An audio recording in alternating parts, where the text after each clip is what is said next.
What is going on, guys? How is everybody doing today? I hope everybody had a good week. It is currently Friday when this is getting filmed, Saturday when you're probably watching this, and we are going to know the winner of the Heisman Trophy tomorrow.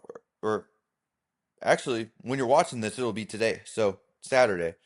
We're going to know the winner of the Heisman Trophy within 24 hours.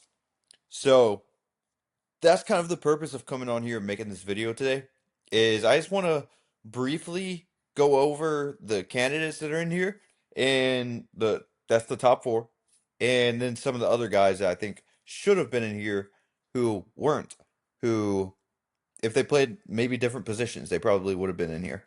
So yeah, we'll just hop straight into it. So first off, Fernando Mendoza. He is the runaway favorite right now. If you go look at the Heisman odds, last I looked, he was a minus 2,000 favorite. Seems like he's going to win it. I think that game against Ohio State pretty much sealed it for him. So let's go over stats. This is more of a statistical thing. Not going to go too in depth, but just kind of run over the stats, compare the stats, kind of get everybody's opinion, see what you guys think. So, first one, like I said, Fernando Mendoza, he's the runaway favorite right now. 2,980 yards on the season. That's 24th in the country. He has the most touchdown passes in the entire country with 33. Only 6 interceptions on the entire year. 88.4 QBR. Now, reasons I think he is ahead of these others is strictly because he went out first, he beat Oregon. Second, he beat Ohio State. But that's not the main reason. If you go and look at a lot of these players, they don't have true Heisman moments. I think Diego Pavia has some Heisman moments. Julian Sayin, I don't think he has any Heisman moments. Fernando Mendoza, plenty of Heisman moments. We've seen them down in multiple games. Think of the Penn State game. They were down the entire game. Seemed like they were going to lose that game. Fernando Mendoza drives them down the field. Touchdown. Wins the game. Wins the game for him. Yes, great receivers, making great catches when need be. But Fernando Mendoza also is making these throws to these receivers. And they're not bad passes. They're good passes. So, I mean, he's just shown it. He's a clutch player. Think of the Iowa game. Iowa, they struggled, came back, and made it look easy after. Ohio State. Seemed like Ohio State had him. What does Fernando Mendoza do? He marches him down the field. He wins the game for him. Again. So we've seen that multiple times from him. So the next one that I am going to talk about is Diego Pavia. I think everybody knows him. He's the modern day Johnny Manziel in terms of off the field antics, I would say. Um, he's truly flipped his Vanderbilt program around massively. And that's another thing that I could say about Fernando Mendoza is if you look at it, Indiana is not a premier school. He has him looking like a premier school. Yes, I understand. I think a lot of that is Kurt Cignetti. I'm fully on board to call Kurt Cignetti probably maybe even the best head coach in the entire country at this point. I mean, you don't go into Indiana like that and flip around a program that was that bad into national championship contenders now. But anyways, Fernando Mendoza also has something to do with that. He's elevated this program a lot this season, and he's really taken his game to the next level as well. But Diego Pavi is another one, though. Sorry, didn't want to get off topic. Back to Fernando, but we're on to Pavia now. So 3,192 yards passing on the season. That's 15th in the country. 27 passing touchdowns. That is ninth in the country. 8 picks, which is not bad. But then you look at Fernando Mendoza, does have 7 or 6. I'm sorry, but I mean that really doesn't say anything. But if you look at Diego Pavia's rushing, he has about a rushing touchdown in almost every single game. Let's just pull up the game log right here. So rushing, let's go to his rushing stats. Okay, yes. So he had 4 games. 4 games all season without a rushing touchdown. That's what it seems on here. Yeah. See, Fernando Mendoza, I haven't looked at his. So let's go check his. You really have to dig deep into every statistical thing, and it's really not all about the stats. Yeah, Fernando Mendoza, he also has some rushing in there too as well. But like I said, it's not all about the stats. It's about on field. Are you clutch? Are you winning games? Obviously, Fernando Mendoza, Indiana, they're undefeated right now, and a big reason to that is Fernando Mendoza. Diego Pavia, yes, he's played in the SEC, so you could say tougher schedule. I understand that, and we've seen that in the past where some SEC quarterbacks get thrown into this conversation pretty heavily because of them playing in the SEC, and they do have um, a tougher schedule. I think that's pretty fair to say. They have a tougher schedule than these Big Ten schools. And I mean, Diego Pavia has really came out here and made the most of what he possibly could at Vanderbilt, and he has them at what 11-2, 10-2, and I think if they got in the playoffs, they would be one of the more dangerous teams in there because they've looked like it all year, you know. So the next one, oh, also I'm sorry, Diego Pavia. Like I said, he's had his Heisman moments as well. You see him doing these dances in the end zone where he's striking the pose and everything. You see him doing the dances on TikTok where he's striking the pose. He's really made a full campaign about trying to get to New York, and he's there. And for a little bit before that Big Ten championship game with Fernando Mendoza and Julian Sayin, um, seemed like Diego was easing up. He was rising up on the odds to maybe even win this thing. He came from like third or fourth place up to one at one point, and then Fernando Mendoza kind of sealed it with that Ohio State game. But next, we're going to talk about Julian Sayin. Speaking of Ohio State, I will say this: Julian Sayin, if you look at it, he really didn't have many Heisman moments, and you have to have these Heisman moments to win the Heisman Trophy.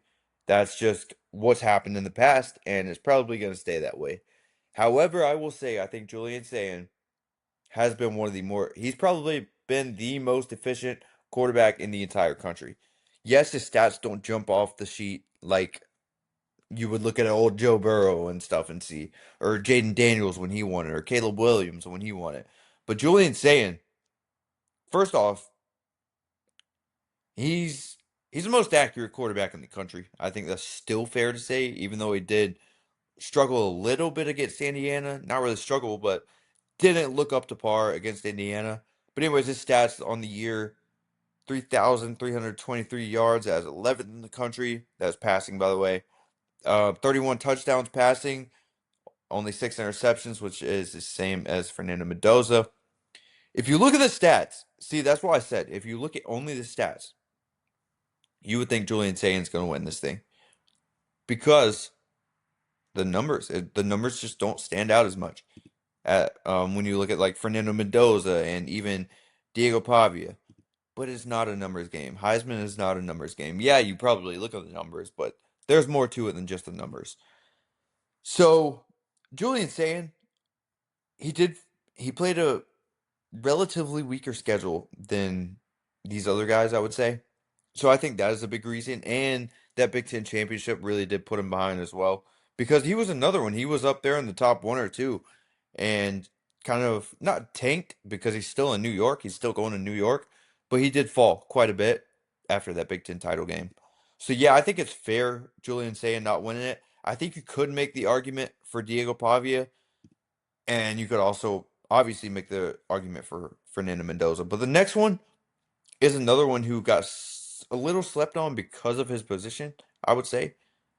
And that is Jerimyah Love for Notre Dame. Best running back in the country, not even close. 199 carries on the season, 1,300 yards, 18 touchdowns, averaged almost 7 yards a carry. He elevated this Notre Dame offense to the next level. But unfortunately, we've seen it multiple times.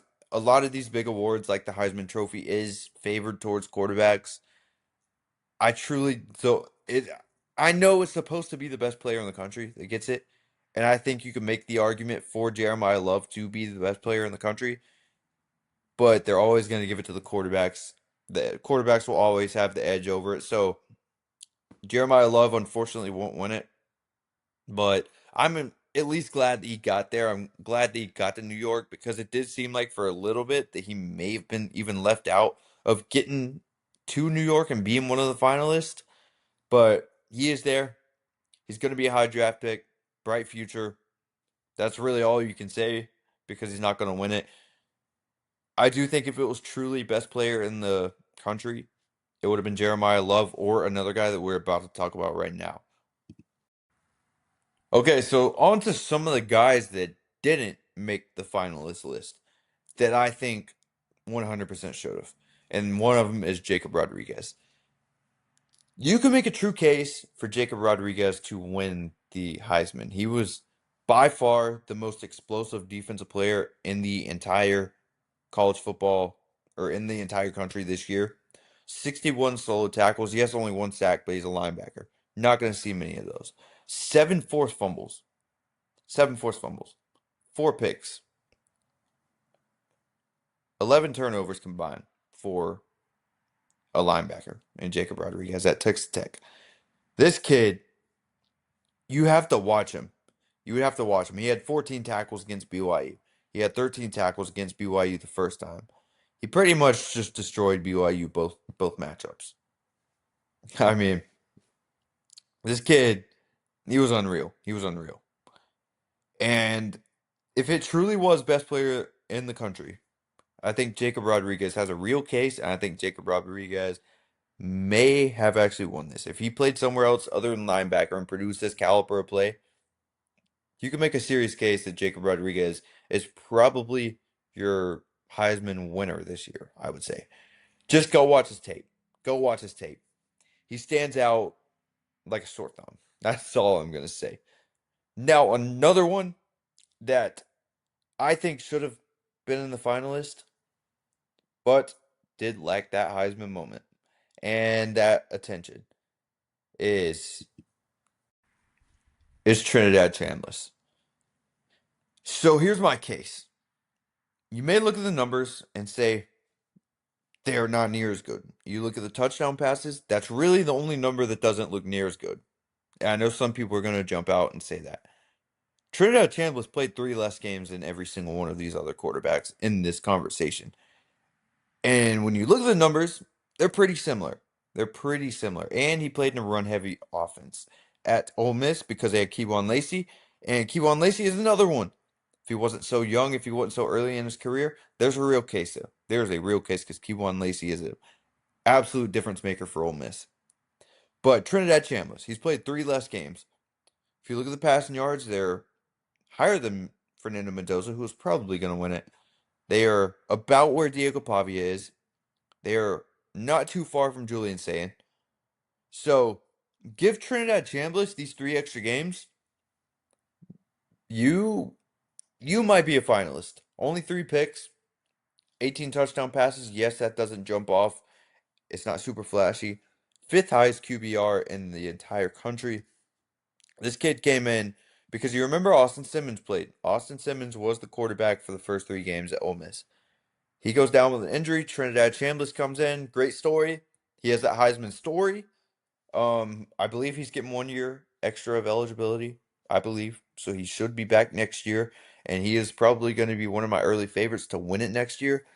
But he was a former D2 quarterback. Ole Miss brought him in to be the backup after he looked at Temple for a little bit. I believe Temple was one of his only offers, so he was pretty much committed to Temple. Ole Miss swooped in and said, "We want this kid last minute." Came in to be the backup at Ole Miss and lost the starting job to Austin Simmons, which it kind of seemed like Austin Simmons was going to get the job to begin with because he was kind of waiting behind Jackson Dart for a few years there. Trinidad Chambliss comes in, takes full advantage of his opportunity when Austin Simmons goes down, completely lights it up. And they're beating good teams too. They're beating good teams. Trinidad did have one rough game this year. That was against Washington State. That kind of deflated his stats a little bit. If you don't have that one rough game, then, like I said, he's up there with these others. He's right up there with these others. Give him that one game back. Give him these 3 extra games they didn't get to play. There's a legitimate argument there. If he had those 3 extra games, I think he's probably sitting in New York right now. And I think that while he may not win it because it's tough to not give it to Fernando Mendoza, I think he's there. And I think that some people would have that argument, honestly. So yeah, I know this wasn't a too in-depth video. I just wanted to come in and just really compare the stats because I haven't seen anybody really compare the stats. And this is a whole I want to get your opinion. That's really it. I just want to get you guys' opinion on who you think should win it, despite the odds. I want to know who you guys think will win it. So comment that down below and comment your prediction as well. So catch you on the next one. Peace.